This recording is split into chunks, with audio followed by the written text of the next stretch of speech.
And fifth was the principle of mutual accountability between donors and the host countries, that we were each accountable to each other, and we were going to, for sure, through the results and the targets of Millennium Development Goals and our own programs, make each other fully accountable for what we agreed to.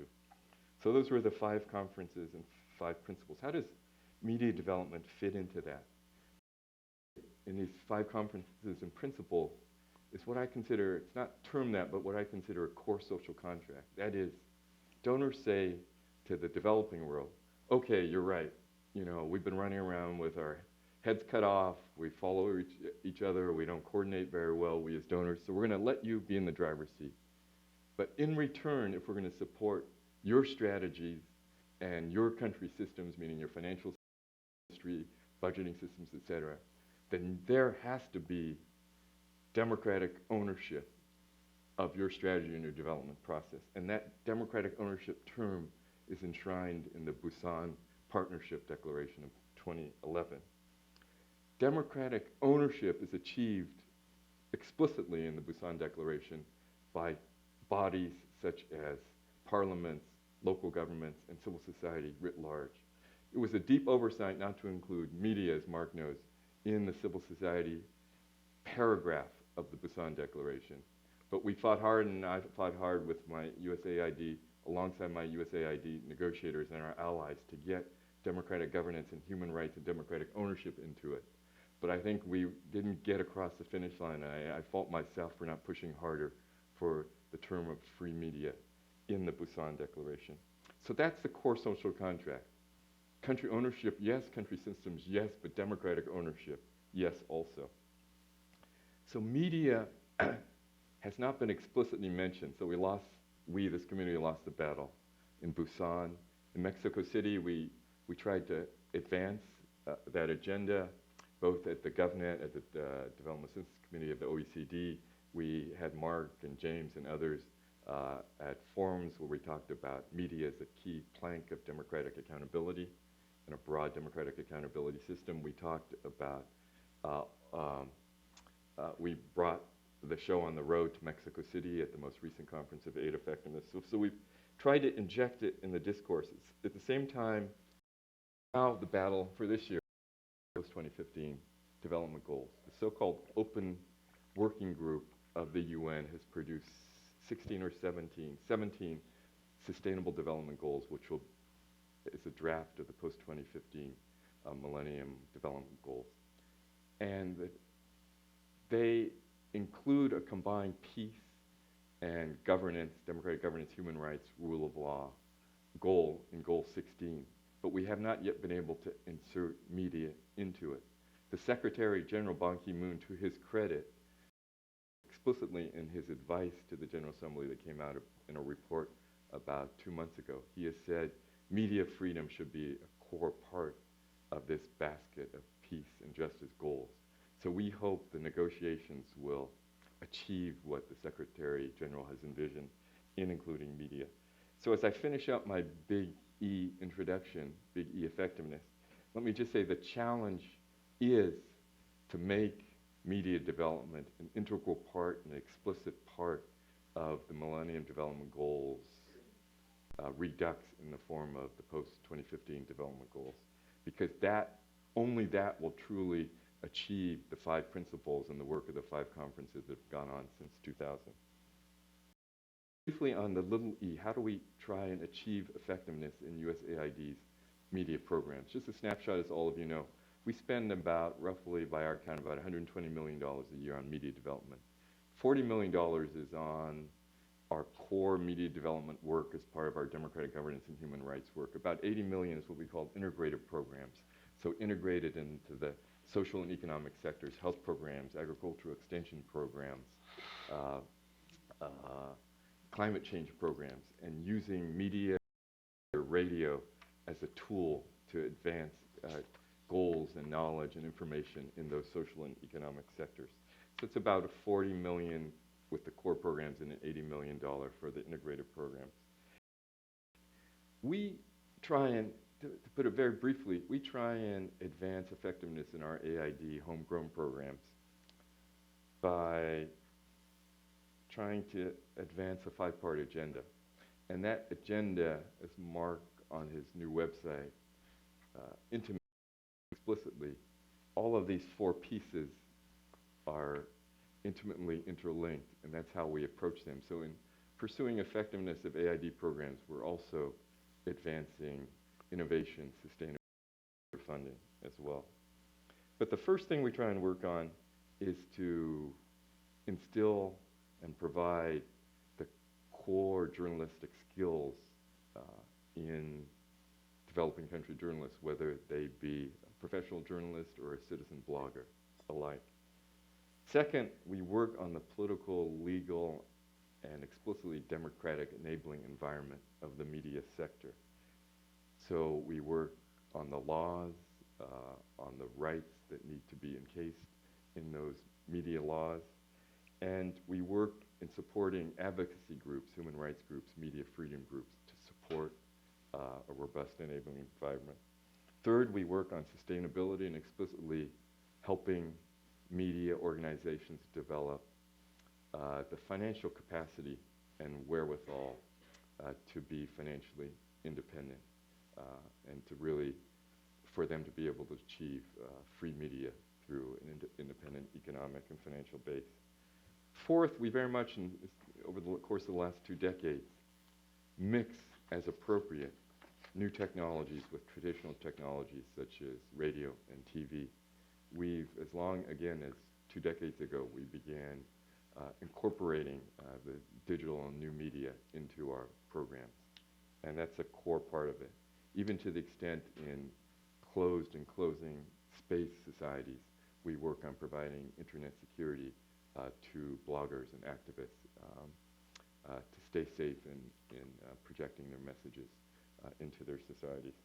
And finally, we take, as I said, we take a mix of approaches to what we call perhaps intrinsic or media for its own sake work. Media as the true watchdog of democratic societies and open societies. Media is independent media is really the only purveyor of the free, open, and truthful information that citizens can use to exercise both their franchise and their ongoing participation as civic actors. And then we mix that with the truly innovative, important work of our social and economic sectors to get out the core information that people need to reduce poverty in their lives and to increase their economic and social agency as citizens of these countries. So let me sum up by saying some of the challenges that we face are mixed into this stew of fours. So one of the challenges is to mix appropriately the types of technology, to mix appropriately the types of intrinsic and instrumental programming, and to have a budget that makes sense supporting all of this work. One of the key challenges that we face is that our budgets are too little for the core work and too uncoordinated for the integrated work, meaning every sector has its own media training program for that sector rather than to have a more comprehensive strategic approach to the core training skills that will envelop all the social and economic sectors. So just a one-sentence summary, the big E effectiveness and little e effectiveness are both important to our work. Our little e effectiveness in the trenches every day along with your organizations and our counterparts in the developing world.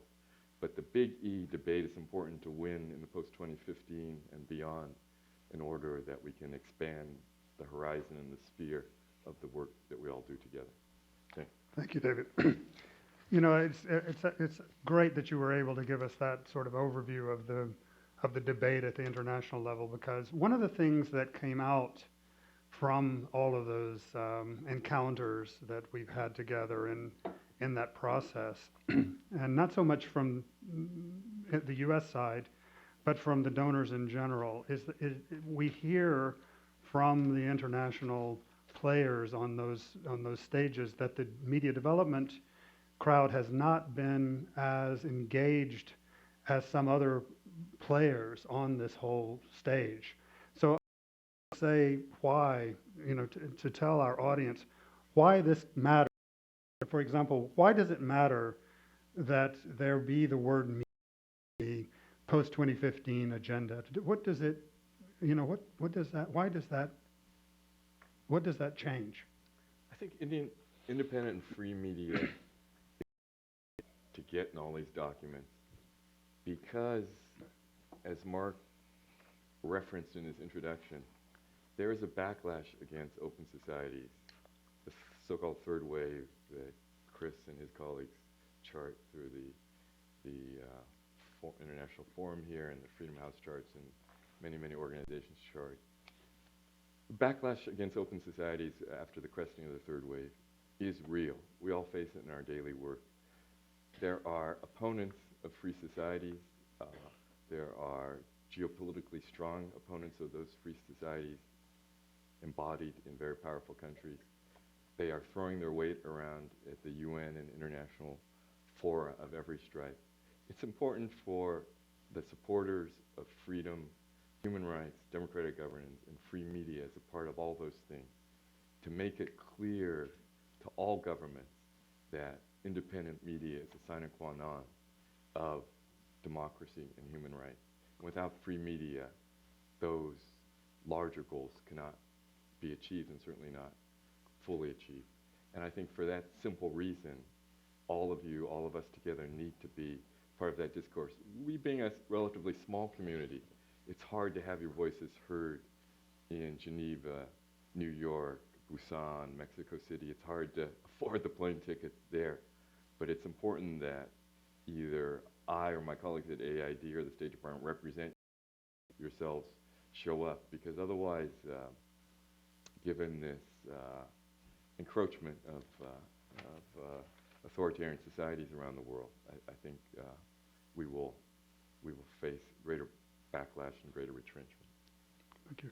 I might jump around a little bit in terms of order with one we discussed. I might jump to Jeannie now to talk based on based on what you've just heard coming from David. You've been involved in this debate about media development really from almost the beginning. You've been at Internews, which has been a really key player in this in the whole development of this industry. A very critical, decisive player in the changes that took place after the fall of the Berlin Wall and the collapse of the Soviet Union.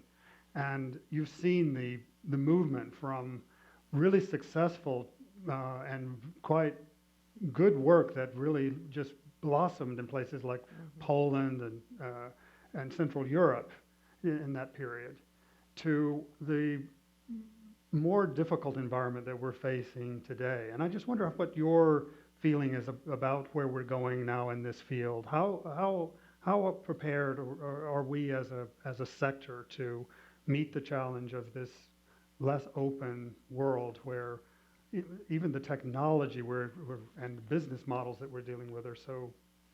Yeah, I mean, I think the greatest part of our challenge is not only is the world outside of our world changing, but the world inside of our world, the little e effectiveness of the work that we do is changing so dramatically. I was asked to speak a little bit on the innovation piece, but it flows perfectly into I wanted to give you into this conversation, and I actually got a prop literally yesterday.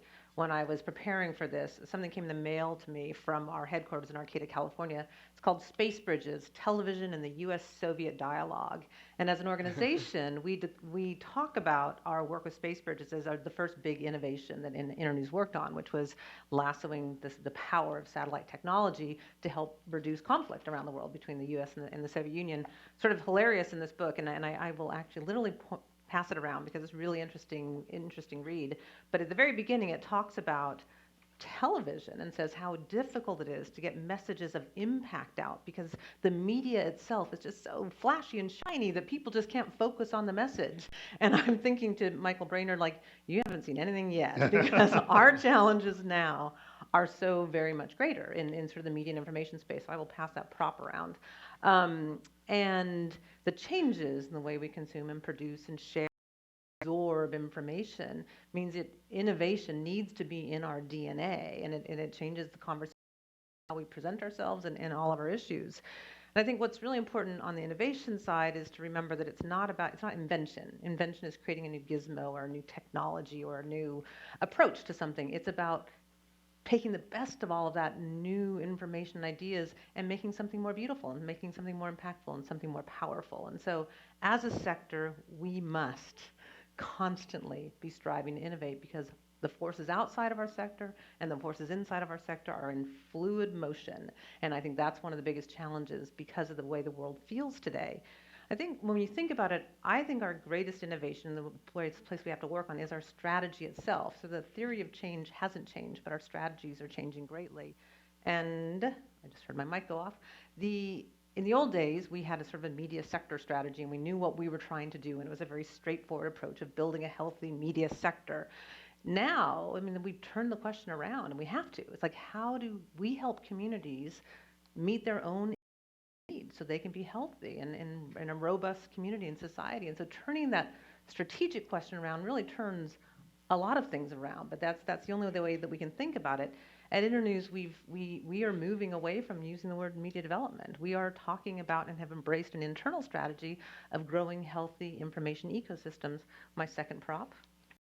Why information matters, and Foundation for Resilience, but this describes what we are talking about as a healthy information ecosystem, including sort of these 8 factors to it and all of that, but I will pass this around. It's on our website, but it is about that looking at the flows and the dynamics and the fluidity of what's happening and focusing at a really human level on sort of what does it take to empower the individual, what does it take to empower the community with the information they need. And it's causing us... Can I put it in the... Yeah, go ahead and send it out. Particularly make sure Mark Koenig sees it because he will be particularly amused by it. Make sure it gets back to Jeannie before she leaves the room. Because of this changing space, we have to really start questioning our own assumptions, and it sort of drives, innovation is driven by sort of a new exploration of what we can do and what can have impact and what will change lives. And I'll give 3 examples of places where we're grappling with innovation or where approaches that we used to have changed dramatically because of this changing space. One is in Burma, and this goes in the box of what is old is new. And in Burma, clearly one of the most exciting places we can be working in the world right now, dramatic changes in the information space, lots of bad stuff, but lots of good stuff still happening. And our partners, who we've worked with for decades, are coming in and trying to start their own media outlets now that they can. They're able to register and they can start a media outlet. And we're, in our old thinking, it would be like, let's go and help these entrepreneurs, let's build their media outlets, and let's take them through a process of advertising and getting on social media, and that's all great. We're doing much of that, but what's happened too is that they've made a leap from, they want to build their media outlets, but they're also relying heavily on social media and Facebook, and it's causing terrible problems in the media sector, and we need to pull it back. And so what we're doing is saying, social media is great, but you must build a website so you can control your message, so you can actually build a market and control even your financial options. And so we're doing a thing where we're actually pulling back from the modern thing to something old that is much more important for them right now in this transition phase. And so that's sort of what is old is new in our approaches and our strategies.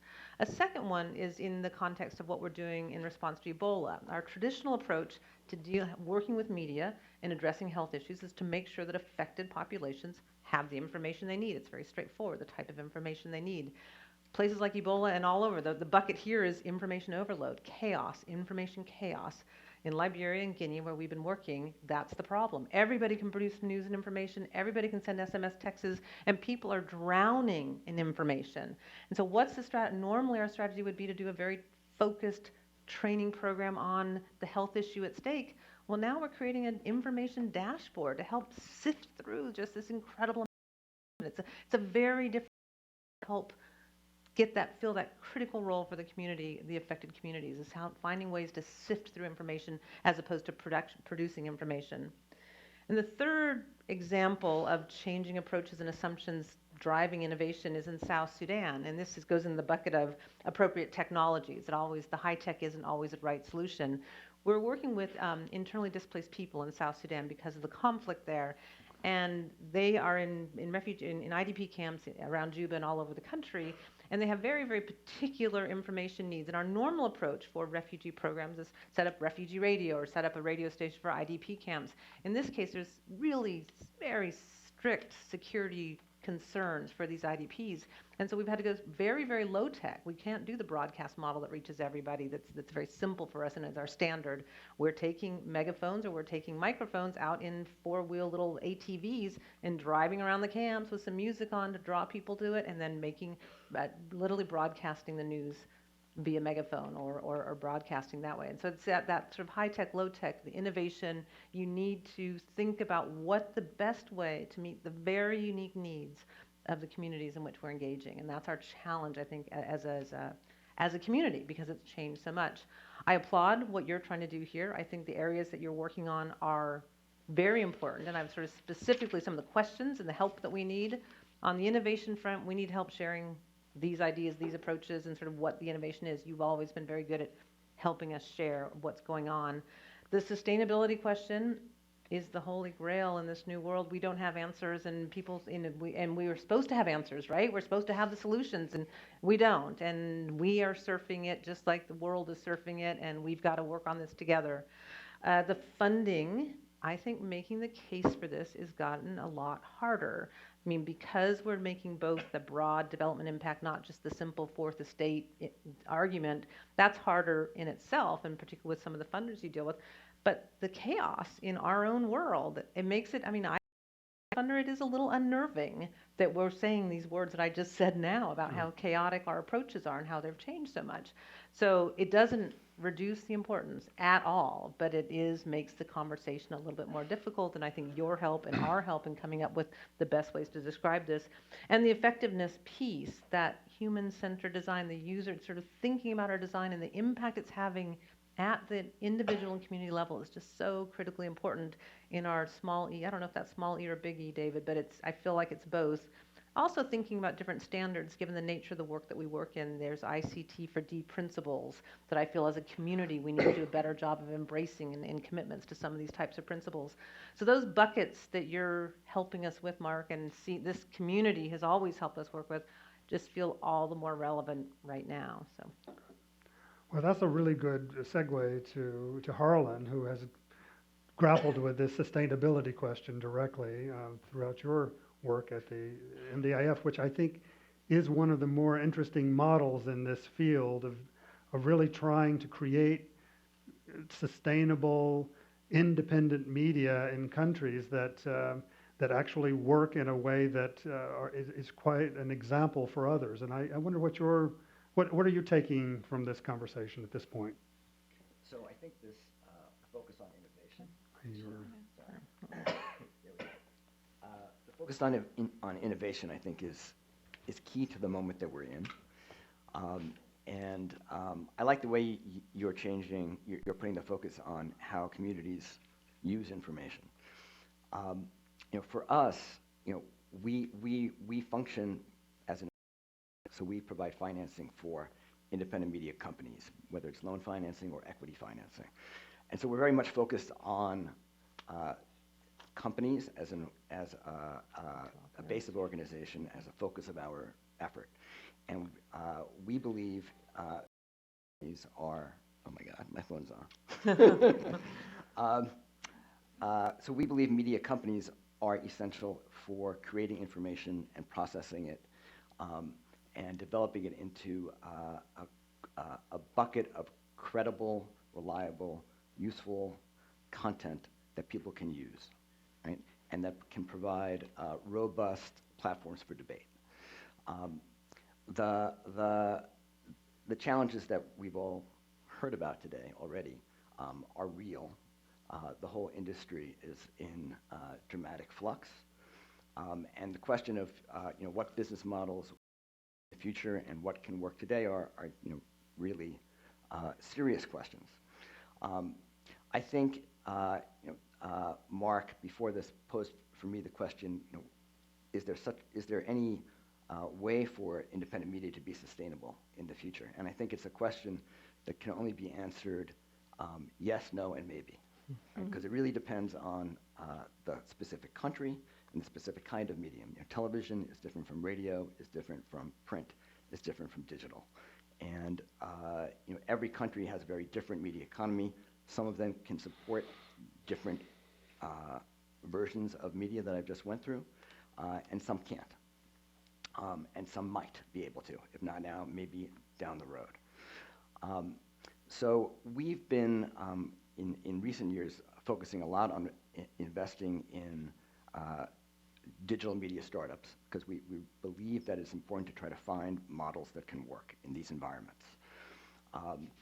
And I think as time goes on, we are now starting to see models that have potential. So first of all, even here in the US and in the West, it's very recent that those models are starting to take shape. And you're actually starting now to finally see investment coming into digital media companies. And we see that starting to play out in other parts of the world. Whether that will bear fruit all the way, because it's a very different environment here than it is over there, remains a big question. But we're seeing some interesting possibilities. And the key thing for looking at digital media today is, going back to what you said, how does it connect up with people? In a way, it's very easy. The internet makes it very easy to publish. Anybody can go and publish anything, anywhere, anytime. What is a challenge is publishing information, creating information, and then connecting it with people, right? Because there's so many sources of information out there. There's so many pieces of content. As you said, we're flooded. Everybody is flooded with content. So creating an organization that has the capacity to both generate high-quality information and then understand how to distribute it effectively and how to monetize it, that's the challenge that the sector faces. That's what we are really trying to focus our efforts on moving forward, both in identifying who has the potential to do those things, and then how can we help them do that better. Do you think this challenge that you're describing right now requires the same kind of institutional frameworks that exist for the traditional media, in terms of, one of the things that is still not constructed in most of the developing world is those basic practices and behaviors and laws, regulations and institutions that create a open system that is capable of operating in an independent way, that provides that level of quality control and accountability and watchdog role and all of those kinds of things that come from that system. Do you think there will be a different kind of institutional framework for this new world that is coming now, or do you think it will still require those basic laws, institutions, and regulatory framework that? I think all those things will help a lot. The enabling environment that we've all talked about for decades, developing around the world, it remains, I think, a very important goal. But I think we all realize that, if anything, there's retrenchment in different parts of the world. But it's not global. So there are parts of the world where things are advancing and getting better, and we can focus, certain kinds of efforts where those opportunities exist. In other parts of the world, I've always been impressed with the capacity of creative people to navigate those environments and find a way to produce credible information in difficult straits. I think that digital media represents as much of an opportunity as it presents a challenge. You can do things that you could never do before. It lowers barriers to entry considerably. You can operate much more cheaply. There are opportunities to disrupt existing media sectors, where there are very, very long-established players. Digital media creates the possibility to make change there. CIMA recently published a great report on Malaysia Kini, which is outside there, by the way. I think there were copies on the table outside. So it's a great example. Malaysia Kini is a great example, exactly how independent media on the internet can disrupt an existing sector and become a major player in a number of years and have a lot of impact and be sustainable over time. I think a big question for us is, is Malaysia Kini a unique instance, born in a unique moment in a unique place, or does it represent a model for the future? One of the things that they've been able to do very effectively is build a real trust relationship with their audience. It's one of the things we think is key for sustainability going forward, where the more news outlets can actually rely on their audience for at least a significant part of their revenue, whether that's through subscriptions or paywalls or membership. We think that's one key to sustainability going forward. And again, it goes to both not only how you create your content, but how do you community around you and develop that trust relationship. Good. Okay.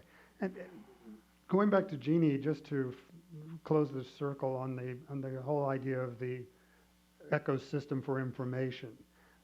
How do you think that that also requires those traditional institutions and laws that's not there, or I think does it's it? both the institutions and some of the cultural norms. I think the word that we've said a number of times here, the word trust, Yeah. and that's the root of everything moving ahead, and sort of how do you build trust. And so there's a lot of norms and codes of conduct that need to maintain to build trust. And I think the institutions, again, the pushback is there, but just enshrining freedom of expression, enshrining the free flow of information is critical. There are lots of very innovative people that are finding ways to get around it, but for it to be healthy and supportive and advance progress the way we know a media ecosystem, information ecosystem can, that piece is also critical. So it's a little bit of a hybrid of both those values plus the institutions. Yeah, good.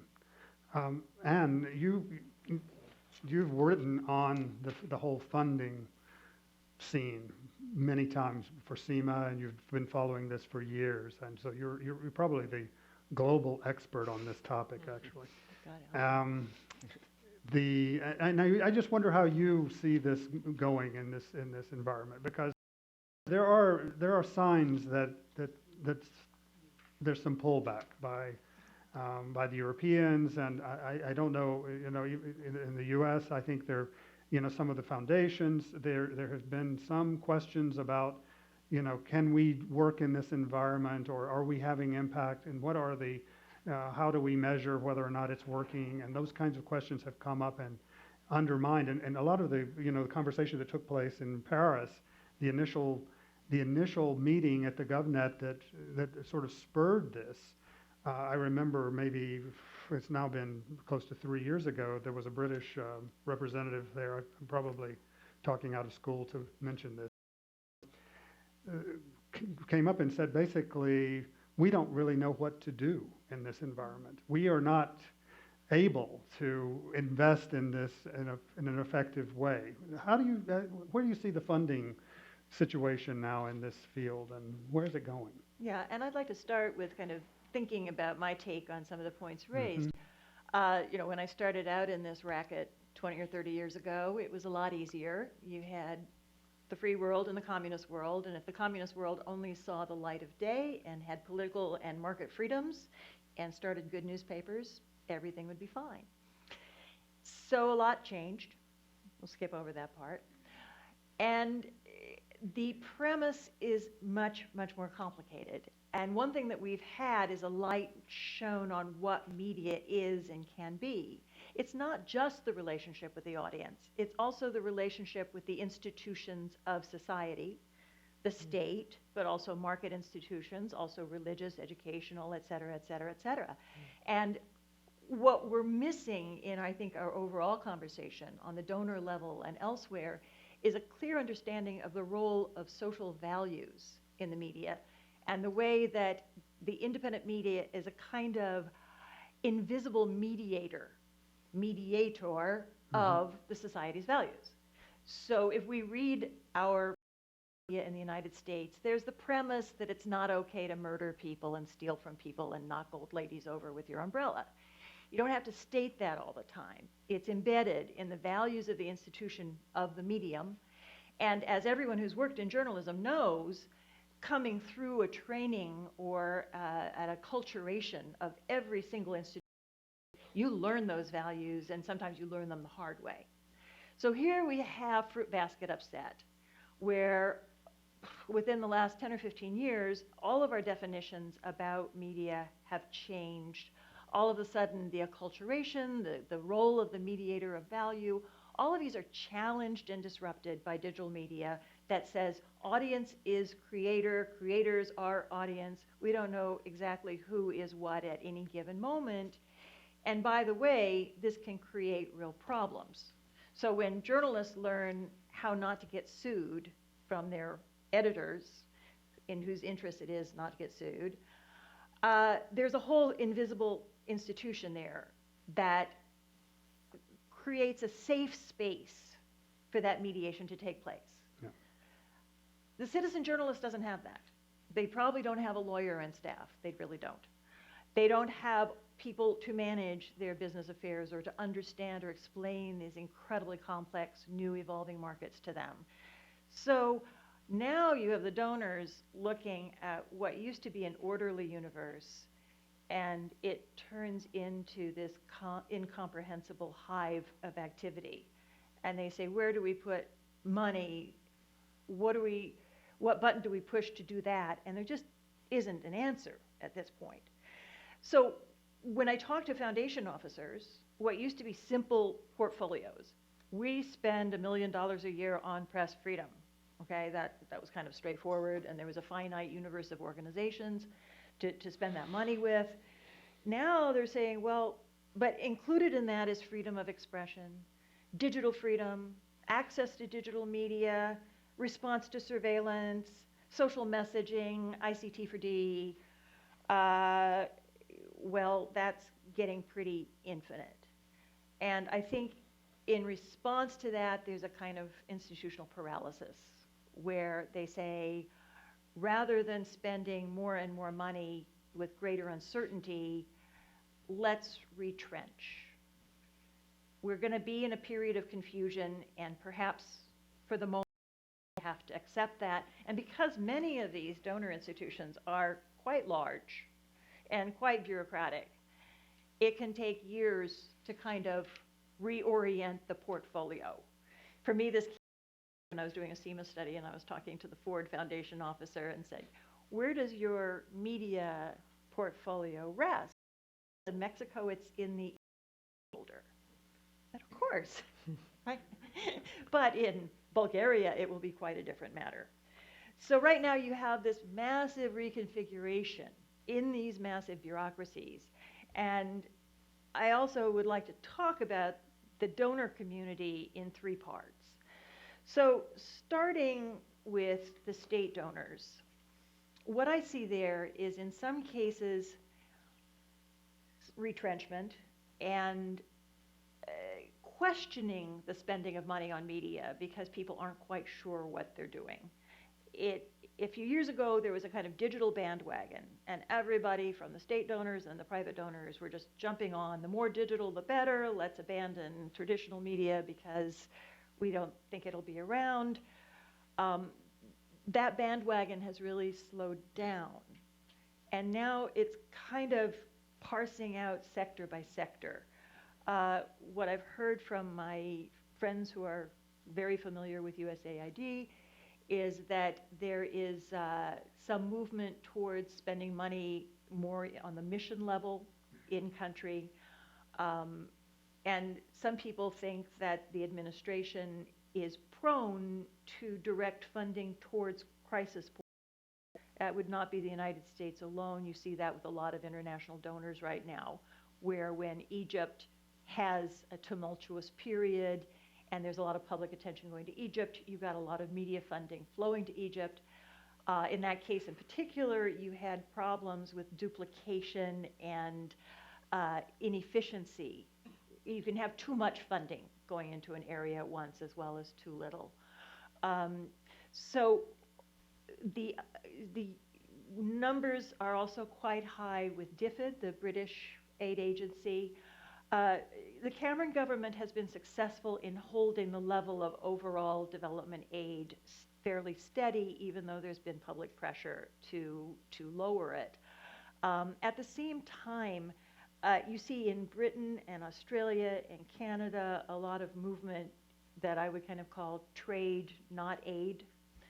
So you've got a lot of aid that is woven into theories of economic development, especially when national companies are involved, national industries are involved. That may have certain implications for industries like mining and hydroelectric business. It's a very strange philosophy to apply to media, because part of the bigger question we're facing right now is the role of globalized media, Anglo-American media, which has quite a dominant role in the world today, local media. So that whole area will continue to be very interesting. Other major players in this situation are the Scandinavians, or as my dear friend Francis de Souza would call them, the Scandawegians. Sweden remains a very, very large player in this field, spending about $30 million a year through Swedish SIDA. And that number has actually somewhat increased. However, SIDA and the other Scandinavian agencies, what I have seen and experienced doing this research is a very high rate of turnover. So given that a lot of this aid flows through foreign ministries or related organizations, you'll have extremely bright young people pulled from the consulate in Ouagadougou and put on the media desk, and they spend the first 6 months saying, what's media? Spend the second 6 months saying, I don't want to make a mistake. They get pretty good in the third 6 months, and then 6 months later they're gone, and a new person comes in. So this rapid rotation means that you have a kind of great response to national political issues. You also have a lack of experience among a lot of the program officers. You also have a kind of narrow, rather than studying media, they may be an incredible expert on Northern Africa. But when they have to work with a global media budget, it makes them very nervous. Now, it's especially interesting. OSF asked me to do an evaluation of the United Nations Freedom of Expression Special Rapporteur last year. And I was fascinated to hear the Scandinavians talk incredible importance of the hate speech issue in their countries these days. That was very much true for Sweden, Norway, and Denmark. They've had a number of incidents where hate speech, especially against Muslims and so on, has been incredibly controversial environment. And so that is being reflected in their interests in foreign affairs, how they look at media, how they spend money on media. There is a whole agenda going on with hate speech coming out of that region that's very interesting to follow. And the other outlier in state aid, which I can't call properly media development, is what China's doing. I was very fortunate in being asked by CIMA to do a report on China Central Television, which I thought would be a rather narrow subject, and it was not. Astonished by what I found in the course of my research. And I would say that, again, this takes us back to this critical issue of value-centric aid and development and thinking about media. Because what we would like to think, I believe, as Americans, is that if you have an open space for discussion and a free marketplace of ideas, you can have expression and the best ideas will rise to the top. This is not how the Chinese Communist Party's Central Committee sees things. And they have a very, I think, surprisingly sophisticated approach to their media investments. They're especially important in Africa, which has a very weak media environment, very underdeveloped, very wanting in infrastructure, greatly lacking in last mile infrastructure. So when the Chinese come in, it's been with a soup to nuts approach, where they train journalists, they take journalists on junkets, they hire the best journalists in the market, they hire them away from the most prestigious news outlets, they build them a state-of-the-art studio, just look at the one in Nairobi, and then they pay them 20 to 30% higher salaries than market rates, and then they give them a great deal of leeway to do local reporting, and reporting on anything not of interest to the Chinese government. So there is this kind of atmosphere that feels pretty good. until you come to the point of reporting anything that has to do with concerns of China, at which point the door closes. Now, there is nothing that I have seen that the United States or its development partners are doing on anything like a scale that China's doing in Africa, not even a shadow. And the sophistication of the approach to this market is stunning because, among other things, they're flooding the market with very, very low-cost cell phones and tablets, $30, $50, and in some cases building certain kinds of programs into the hardware and working in partnership with governments, some of which are not very democratic in their practices. So here is this incredibly powerful approach to working with international media, and I would say that the money involved, if you took all of the US and US partners' money spent in Africa and media and multiplied it, I don't know how many times, you wouldn't to what China's spending and what China is buying with hard currency. So I felt embarrassed having finished that report that I didn't know what was in it before I wrote it. Moving on to the private foundations, OSF is obviously the elephant in the middle of the room. We did have a turnover in the management of the media journalism portfolio recently. Gordana Jankovic, who did a tremendous job for a number of years, has stepped down. And the title of the program and the orientation of the program have changed dramatically. It is now the Program for Independent Journalism. I am told already that the levels of funding at $50 million should remain fairly constant. But here is where you're going to see a very influential and interesting, it looks like the new regime will be stressing independent journalism and investigative journalism in particular. It looks like it will be moving somewhat away from country by country focus and trying some new things.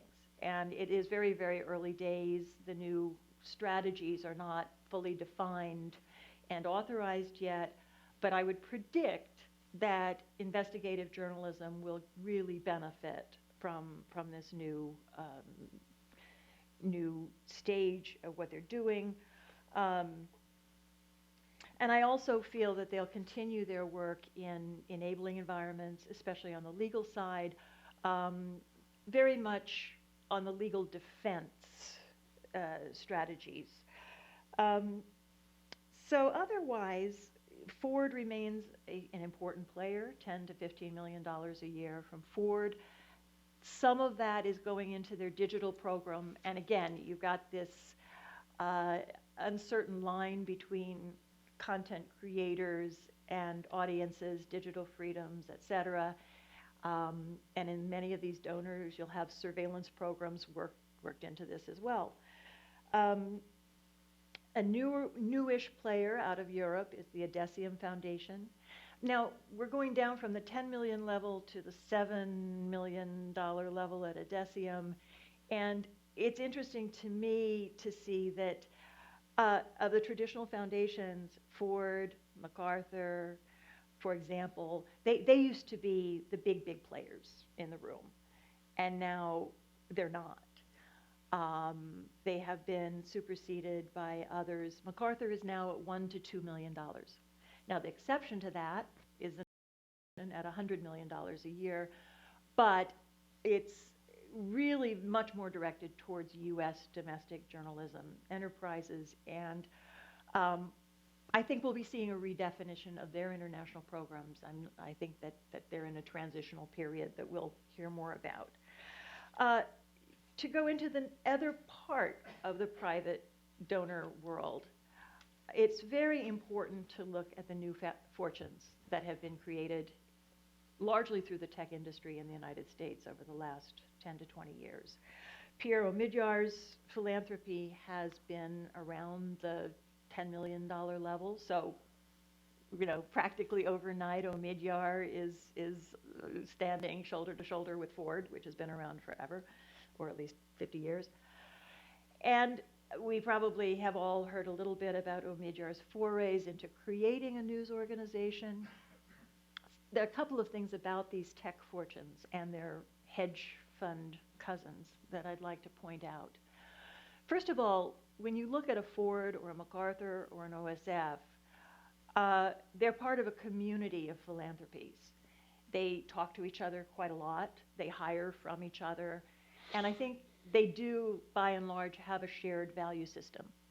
Now, that value system has been somewhat hollowed out. The New York Times Foundation was small but influential. They closed their doors, don't exist anymore, because the New York Times pretty much decided it couldn't afford to have a philanthropy. The McCormick Tribune Foundation in Chicago was another one that was really a thought leader, especially with Latin America. They are sorely, sorely limited and not very present in the conversation anymore. Who's taken their place? The tech companies have started increasing their levels of philanthropy in the world of media, journalism, and digital communications. These boundaries are very fuzzy in two ways. One is the line between the company, the individual, and the philanthropy. So what is an eBay? What is a Pierre Omidyar? What is an Omidyar? What is the title? Omidyar Network. His wife has a philanthropy, right? And I find that these definitions are fairly fluid. I would offer as proof the fact that Google's philanthropy changes its name every 5 minutes, as well as its director. No offense, but you know, it's hard to track them. Gates has been more strategic. They spend $1 to $3 million in media funding every year. Initially, they only saw media as a means to their development agenda, especially around public health and education. Recently, they've made forays into funding journalism more directly, then they've backed off, then they've backed in. They're still finding their way. They've got very bright people. And I respect the fresh thought that's coming out of the tech sector. I will hope that they will make more connections with the rest of the donor community and share more of the experience and the thinking, because I think right now there's something of a divide. And if you look at all of the money in the room, the new fortunes coming out of technology and the financial end of their operations dwarfs everything else. What I fear is that there is a new value system taking place in which civil society, as we've known it, is not very present. I'm seeing a community that takes shape in San Francisco and Seattle, which are both towns without a major newspaper tradition. And so you have people of a certain generation and a certain formation who don't necessarily believe in the traditions of American journalism as it has interacted with American institutions, and they're going to have a global reach that dwarfs anything we've ever seen before. So that's my overview. That's a breathtaking overview. Thank you very much for that. I think everybody in the room was spellbound, and it's a very fascinating development. And just to put it in perspective, the Facebook paid $19 billion recently for an app, which is basically 50 times the total global spend on media development. I mean, so the size of those numbers that they are dealing with in those companies is just unbelievable. I think everybody's been sitting so patiently in the audience, and I think I better open it up in case there are questions or comments that people in the audience would like to make. Please feel free to ask on any topic. Have any? Yes, introduce yourself. Thanks. I'm Jonathan Levy with the U.S. Federal Communications Commission. I wanted to see if anyone would be willing to draw some connections between sustainability and sort of the particular category of media. I was very struck by the discussion of investigative journalism and how one of the donors is focusing more and more on that, because from an economic point of view, and I'm an economist, investigative journalism is probably the one that is least likely to have sort of a traditionally sustainable business model. It's kind of a public good within public goods. So I was wondering if either you or Ann or Harlan or anybody else would care to comment on sort of what are the categories that are sort of most likely to get to sustainability, and those that might need assistance for a longer period. Thank you. Do we have another question we could take at the same time, or should we just take that one? Oh, here, right here. Yes.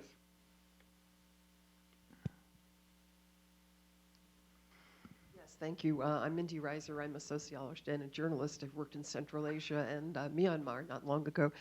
A question about the media or the information ecology and the issue of generations. Of course, older folks can learn to love social media, but there's also something to be said, as you did, about the traditional media, or the legacy media. So I'd like you to talk a little bit about that and how in different environments, social media shouldn't always be wagging everything and the prime focus of funding and attention, because there's a role for print media. Sometimes people have something that they can look at and refer to, and when the current goes out or the wired opportunities diminish, there is still something to hold on to. So Harlan, why don't you take the first question and we'll pass. You want to take that one? Yeah. It's all yours. Maybe we can split it. Yeah. So I think it's a huge question. Investigative journalism is expensive and time-consuming, and traditionally it was subsidized by other parts of newspapers. And I think in a way the future sustainability of conducting investigative journalism in a commercial media company on how sustainable, how profitable other arms of media companies can become, and whether it can revenue to once again subsidize the cost of investigative journalism. It's a big question, but I think the other question I have, which, both here and in the rest of the world, is to what extent there will be other kinds of bodies that are doing investigative journalism, and then they depend on other media to circulate. We're already seeing it now with things like ProPublica and many other institutions. And that's one likely scenario, and it's the nature of the future of media. It's actually connecting people with all of these much more original sources of reporting and professional sources of reporting. At human rights organizations and academia, many of them can produce much more authoritative reports than a newspaper can, right? Where most journalists are not experts in their field. And in the past, it was very hard to connect people with those original sources. Now it's very easy. So actually weaving those together is, I think, part of the puzzle and part of the power of digital media going forward. In the countries where we work, it becomes a harder question, because the philanthropic support for investigative journalist institutions, certainly local support is hard to come by. I suspect that's one of the things that has driven OSF to move more in that direction. Do you want to pick up on that? Yeah, and I'm especially interested in the question coming from someone from the FCC, because obviously a lot of the glory of the U.S. television news era, which I believe is sadly over, was a result of a regulatory environment which required a public service component, and saying, if you're going to make all of this money with your serial advertisements, you also need to give people independent news. And I think the same spirit was behind the creation of public broadcasting, which has been another crown jewel of American broadcasting and journalism. And fortunately, NPR has been able to carry that forward. So what has happened, I think, has been partly a a failure of our regulatory environment from the last 40 years or so to defend the public interest, the public good within the public good. Now, what would happen if some really creative, benevolent people said to Google, you're making all of this money from ads, now you have to create independent news production to defend your occupation of that commercial space. Say it to Google, say it to Facebook. That was kind of built into the whole concept of postal subsidies for journalism to start with. But we lost it along the way. And not only that, we've created creatures that are cannibalizing the people who are giving, donating their labor to create content. And that is kind of a perversion of the market in many ways. So the problem is that as the US market system has collapsed through these multiple factors, the rest of the world is following in our wake. I was just in Spain. Their newspapers are on the verge of bankruptcy. When they go down, their quality news websites go with them because they're the ones writing the news that's on the websites. And in a lot of developing countries, newspapers are having a kind of surge as literacy and incomes rise somewhat, but they're going to take the dive too. So what I see a lot of happening in media development is kind of, fiddling around with the edges and not really getting to the heart of the problem. I think the regulatory environment and deep market restructuring is the only way around this. I find hope, and often I'm a big optimist in this sector, despite all these challenges we're dealing with, because it is a public good. It is, this type of information is a public good, that some of the sectoral or even the philanthropic moves to maintain it, you definitely are feeling a resurgence of worry about this problem in this country and internationally. And so I do feel like some of these structural changes could come. I'm going to sort of move and segue sort of in the countries that we work. Investigative journalism is very challenging and very difficult. There are openings that are really interesting. The opening of data around the world has created a whole new profession of data journalism. It's not as in-depth as investigative journalism always, but it does open up new venues, and it's very difficult. We work with journalists all around the world for them, help them interpret, scrape, tell stories from data. There's nothing easy about it, but it's a whole new opening towards answering some of these really critical questions, and we're seeing a lot of movement, enthusiasm, and excitement there. So again, another positive spin there. I want to go to the question on sort of demographics and gaps in sort of as this sector is moving so quickly. We did a study of Japan and the post-triple disaster Japan and the information ecosystem, what happened. We work and look at information media in humanitarian crises a lot at Internews, and we were just curious. Here's the most media savvy, one of the most media savvy countries in the world. What happened there? And how does it look compared to what we saw in Haiti or what we saw in post-tsunami? And it was fascinating. It was the demographic issues that were the most critical issues, because so much of the communications moved to social media. Huge numbers of people were missed by any information on humanitarian response, on where aid, and the disaster took out everything when it comes to infrastructure. So you also lost at the most needy communities had nothing, no information. Newspapers or actually social media sites and radio stations started writing on walls, like every day coming and sort of in IDP, in places where people were converging, and sort of writing the news on walls so that people would have any source of information whatsoever. So the demographic gaps are real and must be addressed. Over time, they will change, just like everything changes. But that is where we see some of the worst gaps in information and healthy information for communities, and particularly vulnerable communities, and one that we're thinking a lot about. Yes, let me provide 3 comments, 2 to the specific questions from an AID perspective, and the third taking out my AID hat and just sharing some provocation.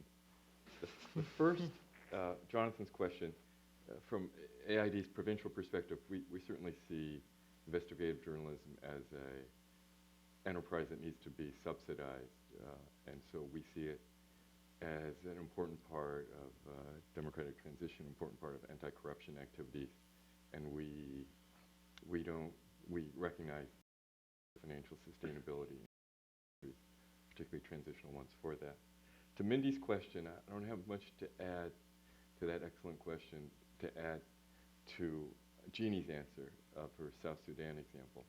I think we and my colleague Mark Koenig in the audience embodies this as one of our old media and new media experts, is that we bend over backwards in the old phrase, try and implement a strategy of appropriate technology. So whatever is needed in rural Africa, African communities, we use as much radio as anything because that's what's accessible to people. And so we're very much into appropriate technology, notwithstanding our embrace of social media and digital media.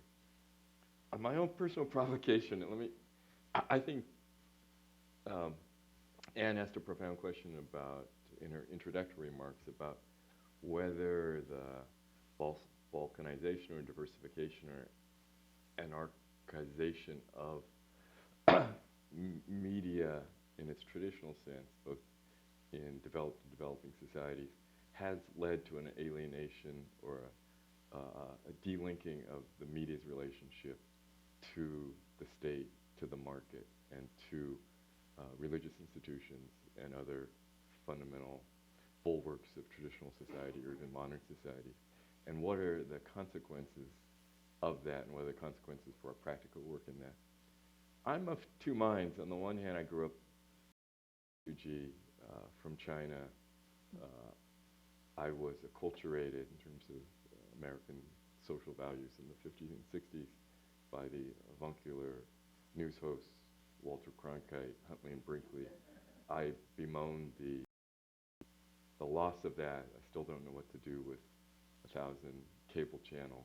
I don't listen at all to the so-called echo chambers of cable because it's too far from Uncle Walter for my taste. At the same time, as a professional in this field, not as an AID officer, I think sometimes, and particularly me as a refugee to this society, I can romanticize the role that traditional society played as a conveyor belt of social values and as a conveyor belt of democratic information needed for democratic citizens. I would argue, when I embody the other side of this spectrum of debate, the view that, I bet money that democratic citizens in new or advanced democracies today, if they're discriminating, educated consumers, can get a lot more from what's available in our democratic societies than what I could get as a young refugee listening to the nightly NBC News or Walter Cronkite and even his white paper shows, etc. And so I think we can go overboard in romanticizing the role of traditional media and bemoan the horrendous, divisive, hateful role that new media can often veer towards by not recognizing the great abundance of information that democratic citizens can use to enact their citizenship on a daily basis. You wanted to come back? And I agree with you that for the educated, cultivated citizens who have access to the globalized cornucopia of information, it is a far better world, especially since that education involves how to assess media. I'll just cite two examples. I grew up in Oklahoma. Oklahoma is addicted to the cable news channels, more of one kind than another. And I've watched the erosion of fact-based dialogue, of informed debate, when it permeates society. And in the world of Uncle Walter, there was a kind of buffer against certain kinds of expressions, certain kind of unfounded arguments, a buffer that's pretty much gone and has also wandered farther into hate speech on more occasions than I would think. And I'm not saying that the educated, most cultivated, most informed people in the state, but they are people who are making a difference in the national landscape. I see the same thing going on in Hungary, where for a while there was a kind of interesting establishment set of voices that was in a transitional period. And as those newspapers and broadcasters have eroded and lost their audience, lost their market, et cetera, extremism, hate speech, and some very ugly manifestations have arisen. I don't think it's a total coincidence. I'm not saying it's cause and effect, but I do think we're in a very dangerous zone. I work a lot with education, young people, and all you have to do is look at the comment section on YouTube and look at how much time young people spend on YouTube versus traditional media to see that we have a new social environment taking shape, and we should be aware. That's all. Well, listen, on that happy note, Sorry. we'll call it a debate. Everybody's ready for a glass of wine or whatever, and I want to thank you all for coming. We have things coming up at SEMA to address almost all of these questions. We're about to do an event over at the Governance Hub here in Washington, focused on nonprofit models for media. We're preparing a report on the role of the GovNet and OECD institutions that one of the OECD officials is working with us on.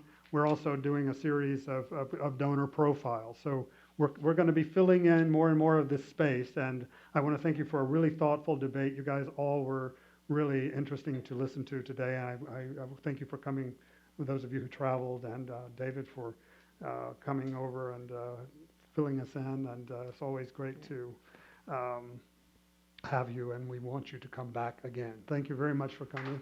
Join us for a glass of wine. Thanks, Mark. Yes.